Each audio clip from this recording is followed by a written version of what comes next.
பார்த்திங்கன்னா யாழ்ப்பாண தென்னை. அதாவது இந்த தென்னையிலோட சிறப்பு என்னென்னு பார்த்திங்கன்னா, இளநியில் ஒரு ஒரு ஒரு காயிலே வந்து 1 லிட்டர் தண்ணி இருக்கும் அப்படின்னாங்க. அது அவ்வளோ பெருசாக இருக்குமா. ஒரு காயே கிட்டத்தட்ட 1.5 கிலோ எடை வந்து 1 கிலோ 1.5 கிலோ எடை வரும் அப்படின்னு இருக்காங்க.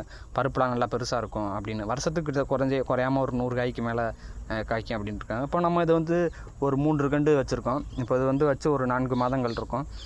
எப்பயும் போல் 3-4 வருடங்கள் கழித்து தான் காய்க்கும்.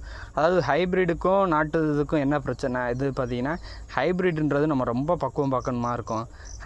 நாட்டு விதைகள்ன்றது நாட்டுக்கன்றுகள்ன்றது அது இந்த இயற்கை சூழலை ஏற்று தாங்கி எப்படினாலும் வாழ்ந்துடும். அதனால் நம்ம முடிஞ்ச அளவுக்கு நான் ஃபுல்லாமே நம்ம தென்னங்கன்று ஃபுல்லாமே வச்சுருக்கிறது ஃபுல்லாமே எல்லாமே வந்து நாட்டு ரகங்கள் தான் வச்சுருக்கோம். இதுவும் சரி அப்படின்னு வைப்போம் அப்படின்னு வச்சுருக்கோம். முடிஞ்சளவு நம்ம வந்து நாட்டு ரகங்களையே நிறையா கண்டுகளாக தேடி ஒன்று ஒன்றா வச்சுக்கிட்டு தான் இருக்கோம்.